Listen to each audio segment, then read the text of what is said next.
পুরো বোকা বনে গেলেন রাজ্যের বিজেপি কর্মীরা। মোদি সিঙ্গুরে এলেও কারখানা গড়ার বা টাটাকে ফেরানোর কোনো প্রতিশ্রুতিই দিলেন না। 90% কাজ হয়ে গিয়েছিল। সিঙ্গুরে টাটাদের ন্যানো কারখানা থেকে 1 লাখি গাড়ি বেরোনোর আগের মুহূর্তে তৎকালীন বিরোধী নেত্রী মমতা ব্যানার্জির চরম বিরোধিতায় শেষ পর্যন্ত কারখানা বন্ধের সিদ্ধান্ত নেন রতন টাটা। সিঙ্গুর ছেড়ে যাওয়ার আগে তিনি বলেছিলেন, ব্যাড এম ছেড়ে গুড এম এর কাছে চললাম। এরপর একরাশ হতাশা গ্রাস করে সিঙ্গুরবাসীকে। গাড়ি কারখানা হলে ছেলে মেয়েদের চাকরি হবে, কারখানা ঘিরে গড়ে উঠবে অনুসারী শিল্প, ফলে ধীরে ধীরে বদলে যাবে গোটা এলাকার অর্থনীতি। কিন্তু কোথায় কি, টাটারা রাজ্য ছেড়ে চলে গিয়ে গুজরাটের সানাং থেকে 1 লাখি ন্যানো গাড়ি বের করে। পরে সিঙ্গুরের ওই জমিতে মামলা জিতে আসার পর সর্ষে বীজ ছড়িয়েছিলেন মমতা বন্দ্যোপাধ্যায়, কিন্তু তাতে সেই জমির চরিত্র বদলে যায়নি। এখনো টাটাদের কারখানার জমিতে একদিকে ভালো করে মাটিই ফেলা হয়নি। স্থানীয় কৃষকরা অনেকে বলেন এখনো মাটির তলায় রয়ে গিয়েছে সিমেন্ট, লোহার রড। তাই এই জমিতে চাষবাস করা সহজ নয়। এই পরিস্থিতিতে 2026-এর 18ই জানুয়ারি সিঙ্গুরে আসেন দেশের প্রধানমন্ত্রী নরেন্দ্র মোদী। মোদী আসছেন বলে কথা। বিজেপির প্রান্তিক কর্মী থেকে শুরু করে রাজ্যের নেতাদের আশা ছিল ভোটমুখী বাংলায় সিঙ্গুরে এসে কারখানা গড়ার প্রতিশ্রুতি দেবেন প্রধানমন্ত্রী। চিরাচরিত ভাষায় বলবেন সিঙ্গুরে কারখানা হবেই, এটা মোদীর গ্যারান্টি। নিদেন পক্ষে টাটাদের না আনতে পারলেও অন্য যে কোনো শিল্পপতিকে নিয়ে আসবেন মোদী, কারণ তাকে ভরসা করেন আদানি থেকে আম্বানি সকলেই। কিন্তু কোথায় কি, নিজের ভাষণে অনুপ্রবেশ ইস্যু থেকে শুরু করে মহিলাদের নিরাপত্তা, বেকারদের চাকরি সহ নানা ইস্যু তুললেও একবারের জন্য মোদির মুখে শোনা গেল না সিঙ্গুরে টাটাদের ফেরানো বা সিঙ্গুরের জমিতে কারখানা গড়ার প্রতিশ্রুতি। কিন্তু সাধারণ বিজেপি কর্মীরা তো এত কিছু বোঝেন না। তাদের কাছে মোদি মানে স্বপ্নের কারিগর, আর তাই তারা হাজির হয়েছিলেন সিঙ্গুরে টাটাদের কারখানার মডেল নিয়ে। অনেকেই নিশ্চিত ছিলেন সিঙ্গুরের মাটিতে ফের কারখানা গড়ার কথা ঘোষণা করবেন প্রধানমন্ত্রী। আরামবাগ থেকে পায়ে হেঁটে সিঙ্গুরে মোদির সভায় এসেছিলেন বিজেপির কর্মী গণেশ চক্রবর্তী। মাথায় টাটাদের ন্যানো কারখানার মডেল। তখনও যদিও মোদির সভা শুরু হয়নি। কি বলেছিলেন বিজেপি কর্মী গণেশ চক্রবর্তী, শুনে নেওয়া যাক।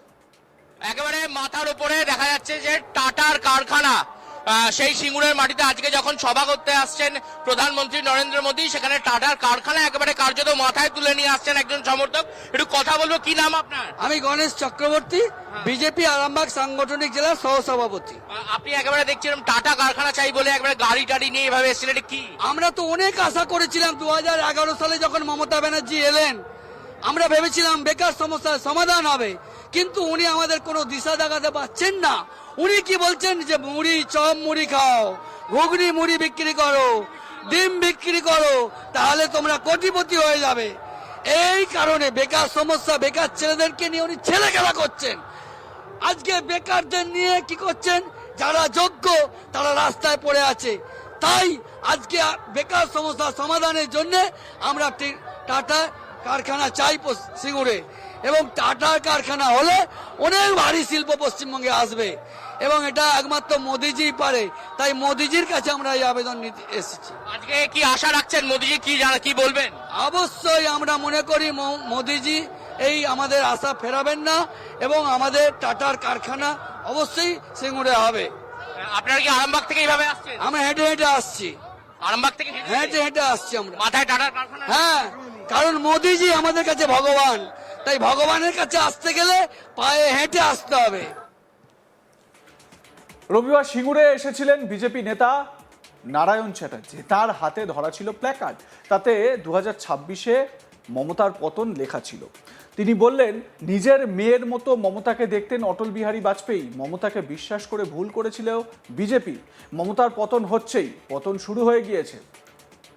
বিজেপি কর্মী নারায়ণ চ্যাটার্জি কি বললেন শোনাবো আপনাদের। কর্মী সমর্থকদের যে উদ্দীপনা তা কিন্তু চোখে পড়ছে।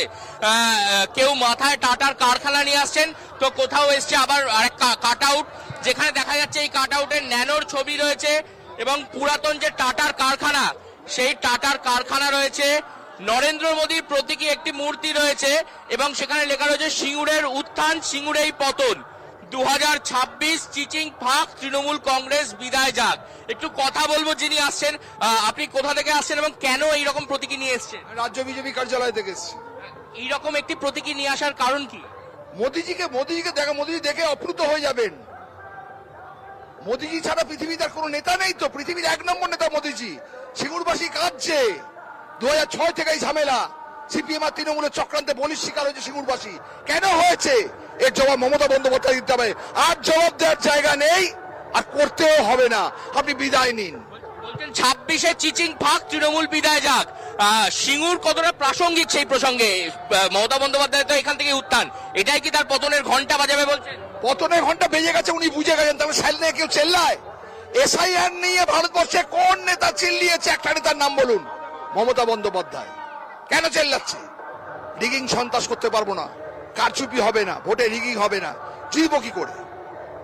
যখন মমতা বন্দ্যোপাধ্যায় এখানে মিছিল করছিলেন, আন্দোলন করছিলেন, সেই সময় তৎকালীন এনডিএ সরকার এবং বিজেপি, রাজনাথ সিং তিনিও তার সাথে দেখা করতে এসেছিলেন, বিজেপি তখন তার সঙ্গে ছিল। তখন বুঝতে পারেনি তো যে কেউটে বেরিয়ে যাবে, এত বড় কেউটে বেরিয়ে যাবে, বুঝতে পারেনি তখন।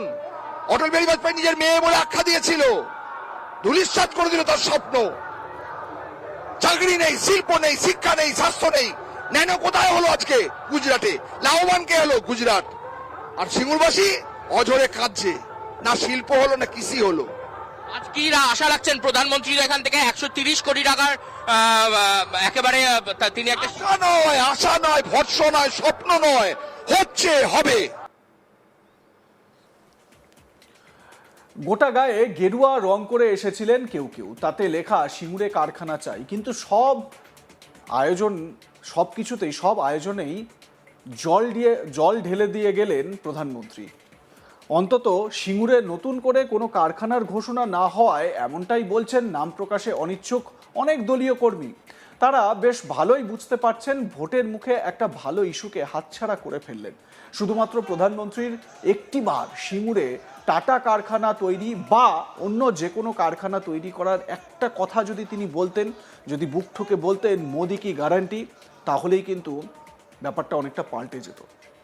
প্রধানমন্ত্রী শিল্প নিয়ে কথা বললেন। তিনি বললেন যে যতক্ষণ না পর্যন্ত আইন শৃঙ্খলার উন্নতি হবে, যতক্ষণ না পর্যন্ত রাজ্যে পরিবর্তন হবে, ততক্ষণ পর্যন্ত বিনিয়োগ আসবে না, ততক্ষণ পর্যন্ত কোনো শিল্প এই রাজ্যে আসবে না। এই কথা বললেন প্রধানমন্ত্রী। কিন্তু তিনি যদি এটা বলতেন যে তার সরকার ক্ষমতায় এলে বা বিজেপির সরকার যদি ক্ষমতায় আসে বাংলায়, তাহলে বাংলায় টাটারা আবার ফিরে আসবেন। টাটারা না ফিরে এলেও অন্য কোনো শিল্পগোষ্ঠী, আদানি, আম্বানি, যাদের সঙ্গে প্রধানমন্ত্রীর ব্যক্তিগত সম্পর্ক ভীষণ রকম ভালো, তারা বাংলায় শিল্প গড়ে তুলবেন। এই বার্তাটুকুও যদি প্রধানমন্ত্রী দিতেন, তাহলেই কিন্তু বঙ্গ বিজেপির নেতা নেত্রী থেকে শুরু করে সাধারণ কর্মী সমর্থক তারা চাঙ্গা হয়ে যেতেন, নতুন উদ্যম পেতেন লোকসভা নির্বাচনে তাদের তৃণমূলের বিরুদ্ধে যে লড়াই, সেই লড়াইয়ে। অন্যদিকে আমাদের রাজ্যের যে রাজনৈতিক প্রেক্ষাপট, সেই প্রেক্ষাপটটাও কিন্তু অনেকটা বদলে যেত এই সিঙ্গুরে টাটা কারখানাকে কেন্দ্র করে আরও একবার। আপনারা কি মনে করেন জানাতে ভুলবেন না। দেখতে থাকুন আজ তাক বাংলা। সাবস্ক্রাইব করুন আমাদের ইউটিউব চ্যানেলটি, বেল আইকন প্রেস করুন নোটিফিকেশন পেতে।